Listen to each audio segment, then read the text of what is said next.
Alrighty, how's it going, Mets and overall baseball fans? Thank you guys all so much for chiming in for the latest post-game show here on WardyNYM. Win or lose, rest assured, we are always going to be covering this Mets team as much as humanly possible all throughout the normal 162-game season, but starting off here this spring. If you guys are new to the channel, my name's Tyler, but many of you guys know me as Wardy for WardyNYM.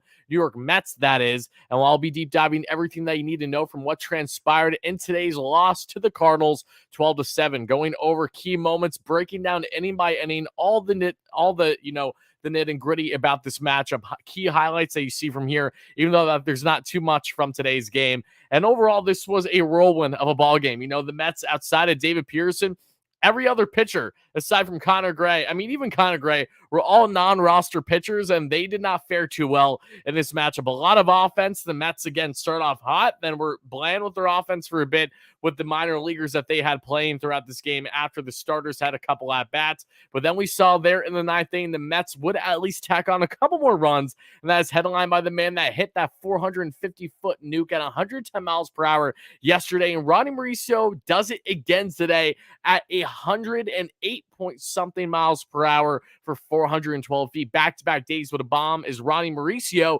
So last minute had to add his highlight here in the show, had to add him to Wardy's top 5. But overall, win or lose, it really isn't going to matter anything to me here in spring, especially when the reason why you lost is because of the guys that were on the mound. Little starters had any impact in the loss of today's game. So again, only 4th game of spring. The Mets are now 2-2, but I really enjoy doing these post-game coverage. Again, win or loss, I'm happy to have all my live members here in the show. Thank you guys all so much for being here. Greatly appreciate that. How's it going, Sprite, Darren, all you OGs, and for my new viewers watching live or in replay, make sure to smash that like and subscribe button. But before we get into it all, of course, I have to let you all know that today's show is brought to you by BetOnline. BetOnline is your #1 source for all your sports betting needs, so make sure you head over to betonline.ag using promo code Bleav at BLEAV. That way you get yourself a 50% off welcome bonus. BetOnline, it's where the games begin. And now, folks, it's officially let the show begin. Dominic, how are you? Again, shout out to everyone first chiming in the show live or on replay. Really does mean a lot. I'm not going to sit here and, lollygag much more. There's a lot to get into from today's game, and I'm going to be breaking down what were the highs, what were the lows, and everything in between. So it starts off with Timmy LaCastro, who the Mets acquired this offseason as a 4th outfielder type. Again, the Travis Jankowskis, the Terrence Gores of the world, if you will, can play a solid outfield. A lot of speed there, a lot of speed on the bases. Again, that's why you have those Jankowskis and Gore resemblances. He's a guy that even if he gets a little chopper in the, in the infield a couple feet away from the home plate, he's going to get down to first in time more than likely because he is a speed demon indeed. However, LaCastro today really exemplified a lot of great bat-to-ball skills, and he's looking to, again, crack a spot on this Mets roster that's unbelievably deep when looking at the bench. He's on the outside looking in right now. Will likely start the year in AAA, but again, had himself a really nice day. So let's get into it. LaCastro starts the game by leading off with a base knock. First pitch he sees. Right after that, Luis Guillorme, his one bad at bat of the day, was right after with a double play. Pete Alonso with a walk. Albert Almonte. Is Albert his first name? I could be wrong. Let me double check to make sure.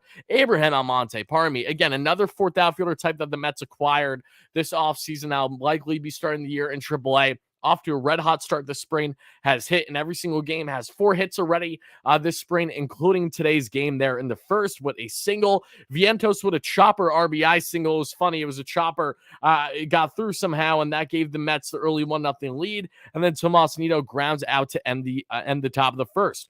And then we head to the bottom of the first, and David Pearson making his spring debut, the southpaw who looked fantastic in large parts for the Mets in the starting rotation or as a long reliever last year, was phenomenal today. Far and away the best starting pitcher that we've seen among all Mets starters through the first 4 games. He went 2 beautiful, masterful innings. I mean, again, he wasn't going to pitch any more than 2.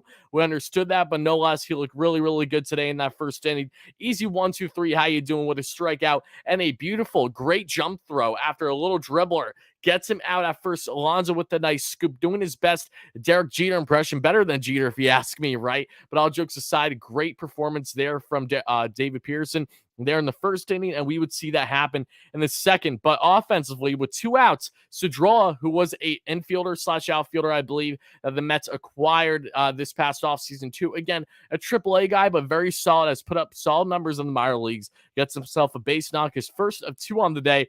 Castro would have hit by pitch. He gets on base. And then Gourmet drives one in with an RBI single up the middle, and something that would have been more than likely and out last year with the shift, but now you can't shift the same way, so you're going to have those natural gaps there in between second shortstop, that area, really up the middle, right around second base. So easy base knock up the middle for Gourmet. Wasn't the first base knock up the middle today and throughout spring for that matter, but Gourmet drives in his first run of the day. The Mets already up 2-0 early in this game through the first 2 innings, and then Alonso would strike out to end the inning.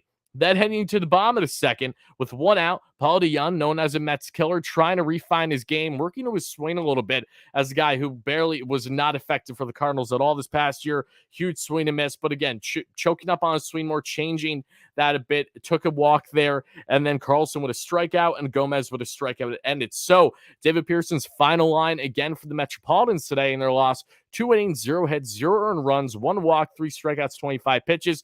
Again, you could even say that the guy shouldn't even be in the top 5 because he only pitched 2 innings. But 1, it's not his fault that he only pitched 2 innings. It's the start of spring. The guys are going to be slow roll. And 2, to do 2 innings on 25 pitches, 3 Ks, no hits, no earned runs. Yeah, you're going to be my number 1. I'm always going to favor pitching. I love David Pearson too. What a revelation he has been for the Mets over the past year plus, utilizing whatever role they need. And as a guy that's looking as the Mets' number 6 starter entering this season, he could very well find himself in this rotation sooner than later should injuries naturally incur. That's pretty much inevitable. Or 2, Carlos Carrasco especially has inconsistencies, which no one would be shocked by should that transpire. Not that I wish it on Cookie, but realistically, Peterson deserves to be a starter in the league right now. And I'd imagine that Carrasco will have somewhat of a short leash before, say, Peterson will find himself as the number 5, if not starting the year as a number 5. Anywho, we then get to the third inning with 2 outs. Tomas Nido with an opposite field double, and Alvarez would ground out to end it. This was Alvarez's first spring game of the year where he was starting, not in the catching spot, but in the DH spot. If you're wondering why the Mets did that, Mets are going to give Alvarez a lot of starting reps at the catching spot throughout spring, but they also need to make sure that a guy like Nido stays fresh too. So Nido, even though we started at catcher today, rest assured we're going to see plenty of Alvarez starting at catcher throughout spring, especially when Narvaez heads to be with Team Venezuela there in Miami for the World Baseball Classic. In the bottom of the third, Connor Gray comes in, the reliever for the Mets. Herrera with a single, Wynn with a fielder's choice, gets on base, and then Donovan, really, really nice young player for the Cardinals, coming off of a great year last year with a 2-run home run, and Paul Goldschmidt with a single and a stolen base, but that'll do it for the inning. So it's tied 2-2 through 3 innings for the Mets and the Cardinals here. Then we get to the fourth. Cedrola again with another single. Castro with another single, back-to-back, both of them 2 for 2 on the day at that point. Cedrola with a lot of speed, steals a base in doing so, and then steals third base, and then right after scores on a wild pitch after the Mets reclaim the lead 3-2. Gourmet with an RBI double to increase that lead 4-2 for the Mets, his second RBI in the day and as many attempts. Alonso with a walk, Almonte with a walk, and Vientos with a bases loaded situation once again cannot capitalize. Back-to-back days where he had bases loaded and would either strike out or in this scenario would double play to end the inning. Then we get to the fourth, the bottom of the fourth, rather. Gray with a 1-2-3 inning, so far superior than the first inning he had there in the third in relief. Then the fifth, again, Chasen, who's just, from here on out, it's all just relievers that are not going to be with the Mets this year. They'll be in minors to their either AAA, single A, double A, wherever they're going to be ranked. These guys are not going to have an impact on the Mets this year. Chasen, though, comes in, and Herrera with a walk, Wynn with a single and a stolen base, Donovan with his third RBI of the day, this time being a base knock. Lars Nootbaar, final game before heading to Japan to play for Team Japan in the World Baseball Classic. He rips an RBI double, though, and Gorman with a walk. And then McLaughlin comes in as the next reliever. Carlson with a 3 RBI double. And again, this was in part with Alonso not having some great first base defense. He looked pretty rough in that inning. If he was able to handle the ball better in 1 or 2 plays, the runs would have been to the same magnitude. Unfortunately for Chasen rather, and only 0.1 innings pitched because you only got 1 out, is charged with 5 earned runs. Not the best confidence booster to have a 135-year rate to start your spring debut, but here we are. Then we advance forward after that one. We get to the 6th inning. Wilson comes in for the Mets out of relief. That is going to be Kyle Wilson, the right-hander, and he has himself there a perfectly fine 6th inning. In the 7th inning, though, with 2 outs, the Mets, Ramirez with a soft single gets to third base. Again, a chopper just a couple feet away from home base, and it was not handled well by whoever's playing there to throw to first. That goes wide. It's a wild throw, and that gets him all the way from first to third, basically a single turn triple in doing so for Ramirez, the Mets' top outfield prospect to this point, a guy who, again, is going to be a lot of fun to watch throughout the entirety of spring. Mets wouldn't do anything. However, that inning, they would get it out. That would end it. In the 7th, though, speaking of Wilson, Kyle Wilson, he stays on the bump. Abak, however, scores a Cardinals run, and then Moises, an RBI single, increases the lead, and then Dibble comes in as the next reliever for the Mets. Nothing else would happen there in the 7th. Then we get to the 8th inning, and Valverde comes in, Baker, with a 3-run home run for the Cardinals, increases their lead quite a bit by then. Yepez with a double, Burleson with a walk, Parsons comes in as the next reliever for the Mets. Again, constant relievers, guys. They're all minor league relievers here for the Mets, and that'll do it for the inning. And then we get to the 9th inning. This is where things get interesting. Again, the Mets, they're dead at this point. We know they're not coming back. However, they go with a little bit of a fight, at least. William Lugo, for those that don't know, is a 21-year-old Mets prospect who played in single A in both low and high A this past year in 2022, including around 16 home runs, 14 home runs, 63 RBIs, and he rips a solo bomb for his first hit, first home run of spring, 1-for-1 pinch hitting there. Shout out to you, William, the shortstop prospect of the Mets organization. Right after Brett Beatty gets his first base knock of the day, an opposite field single, and then his buddy and Roddy Mauricio, again, for the second time in as many days, gets himself a 2-run home run, an actual bomb here, 412 feet on a 108 or so mile per hour exit velo. Mets would end up losing this one 12-7 is your final score. And again, there isn't too much more that needs to be harped on there. The biggest highlights for me, as we discussed them, David Pierce, my number 1 star. Luis Guillorme, number 2. Again, outside that double play in the first inning, 2 for 3 with a double and the 2 RBIs. Mauricio, who didn't look great in the field, mishandled 1 ball there in between second and third. Otherwise, he was okay when he came in. 1 for 2 with that bomb. Again, the bat-to-ball skills, like Beatty, is what's going to drive him further and further into making his MLB debut, whenever that may be. Mauricio 1 for 2 with the home run, the 2 RBIs on the run scored. William Lugo, not Seth Lugo, no relation. It's funny how the Mets no longer have Seth Lugo in the organization, and now they have William Lugo, who's doing just fine with his first spring homer of the year. And then Timmy LaCastro is my number 5 star. You could put Cedrola there. Cedrola did have 1 more run scored. They were both 2 for 3. However, I went with LaCastro for the sole reason that this is a guy that is competing to crack this Mets bench. Again, a 4th outfielder type. He can play all over the place. Very solid glove, a lot of speed. A speed demon like Terrence Gore, like Travis Jankowski's that we've seen over the past year. But because of that reason, I was very impressed with Castro today. Even his 1 at-bat where he didn't get a hit, he still got himself, was this close to a home run. I mean, it was first or second pitch swing and absolutely ripped the bad boy, pulled it to left, was just foul. I like the power that we saw a little bit with Timmy, not something he's known for, but just really exemplified nice bat-to-ball skills today. That's why he's in my top 5. Just gave him the slight edge over Cedrola, even though, again, it's a coin flip. And when it's stuff like this throughout spring training, it really doesn't matter too much. This is just my personal opinion and what stood out to me the most in these games. But going throughout the Mets' entire lineup, again, they have 13 hits to the Cardinals 12 in this one.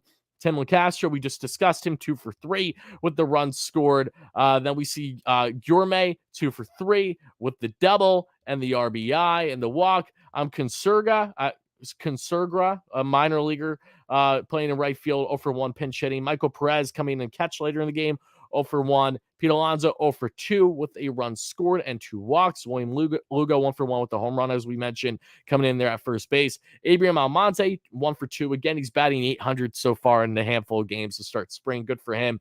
Brett Beatty, 1 for 2 with the run scored. Beatty's batting 500, which is really sick. Mark Vientos, 1 for 3 with the RBI. The only reason why Vientos doesn't crack my top 5 is because of, 1, the late heroics by Lugo and Mauricio, and 2, Vientos had a bases load situation for the second time, back-to-back days where he did not take advantage of it. So because of that reason, I kicked him out of my top 5. I initially had him in there, but just kicked him out because of that reason. Again, when you're leaving 3 guys on base, naturally I'm not going to favor you as much as I would some other guys personally. Vientos, however, 1 for 3 with the RBI.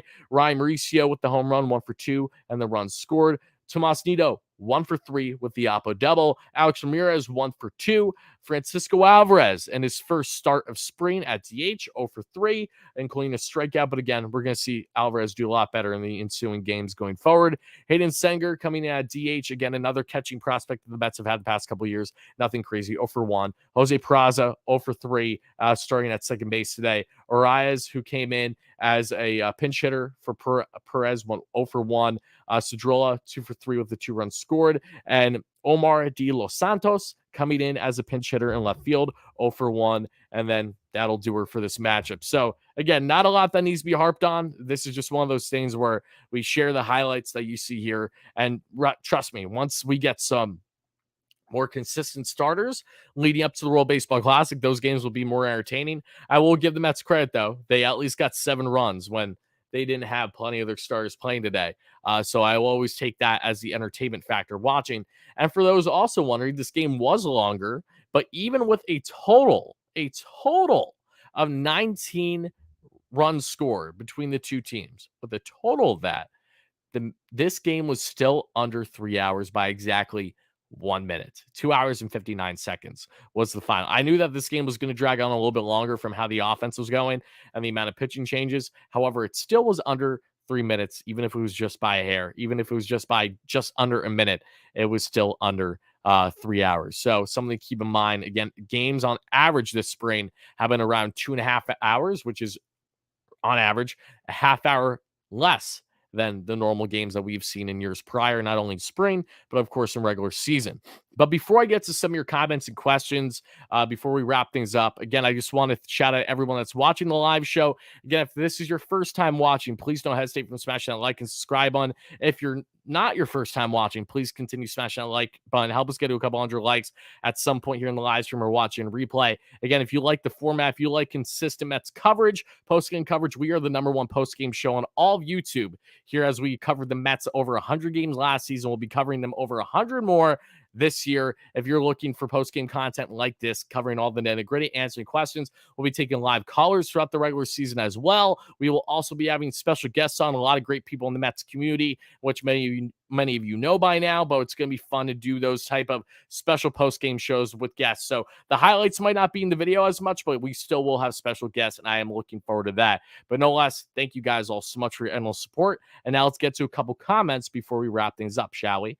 Did we hear that the Mets might try Escobar out in left field? Yes, I did hear that. According to Team Venezuela, they want Eddie Escobar to get some reps in left field because he's probably going to play some left field for Team Venezuela. Buck says that's fine. Eddie is expected to start tomorrow's game for the Mets in left field. Another update as well, guys, is Justin Verlander will be making his Mets spring debut this Saturday against the Miami Marlins. Now, I do not believe that game is televised by SNY. I could be wrong. If not, it should be televised somewhere else, so we'll make sure to cover it the best we can. I'm going to do my best to cover it. Hopefully, we get some highlights that surface out there on the web that I can put into the post-game show when we get to Saturday's matchup. But those are really the big updates today. Nothing really much more that needs to be harped on there. Just a simple day for Mets in spring training, game 4, as they're now 2-2 this spring.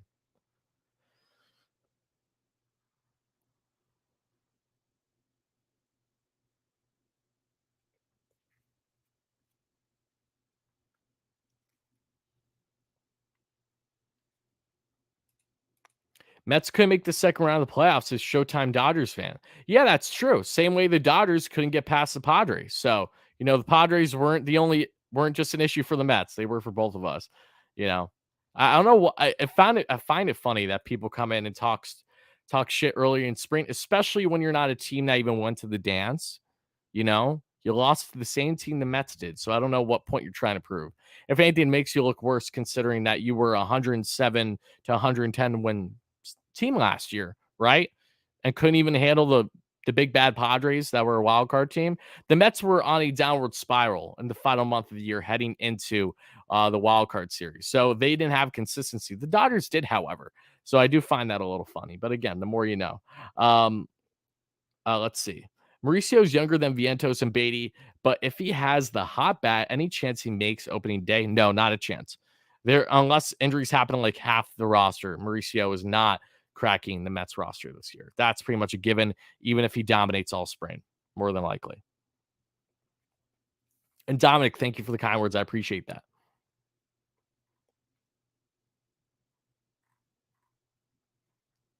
Mauricio is a damn legend. That's funny.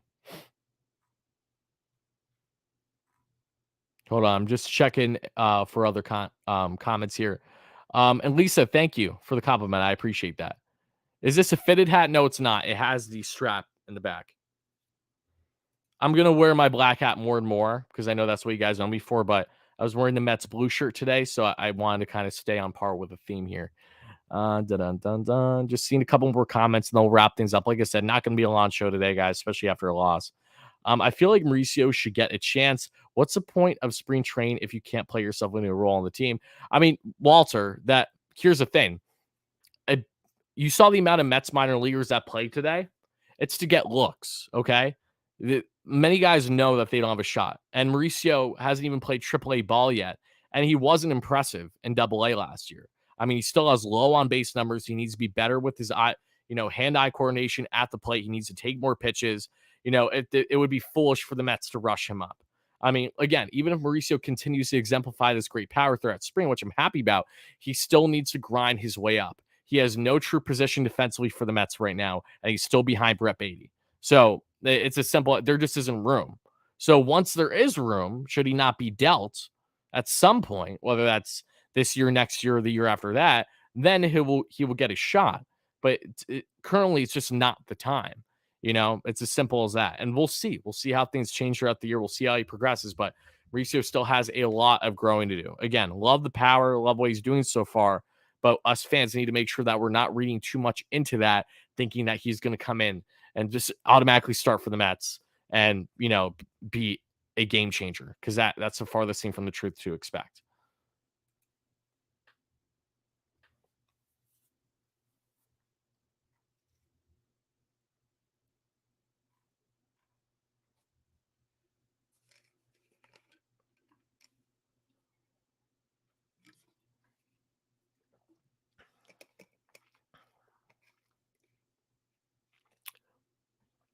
Oh, I am giddy. Don't get me wrong, Ron.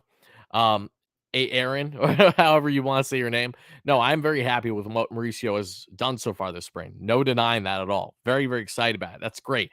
Great signs. All I'm saying is no one should be expecting him to get on the roster this year. The fact that Brett Beatty, who I firmly believe will make the roster, still isn't even a lock, is telling that Mauricio is quite literally on the outside looking in. Luis, thank you so much for the donation. I appreciate that. Here, Wardy, I live in Orlando, Florida, and home run Mauricio hit yesterday, just landed on my yard. Hope to see you in Florida. Oh, that's awesome. Yeah, Luis, I will be in Florida March 10th to the 14th. I will be at Port St. Lucie during that time. I'll be hitting 4 or 5 Mets spring games during that span, along with hitting 1 or 2 World Baseball Classic games, including one specific game Sunday night, 7 p.m. Eastern time in Miami, Venezuela versus Puerto Rico. That is the guaranteed WBC game I'm going to. And then I might go to one the day prior, but not too sure yet. We'll be hitting a lot of games at Port St. Lucie during that span, though. So I hope to see you there. Is Alvarez a lock to make the opening day roster? No, he's not. He's not at all. He's not going to make the opening day roster more than likely. He's likely going to start in AAA. As much as we would like him to start the year with the Mets, this is in part why the Mets got Narvaez to make sure that they weren't rushing Alvarez. He'll get time this year for sure, but he's likely not going to start the year on the roster unless he really impresses enough this spring. So there's a stronger likelihood of Alvarez by far than someone like Mauricio, but it's still outside looking in currently. Mets have pretty much made it known that Alvarez is likely going to start the year in AAA still.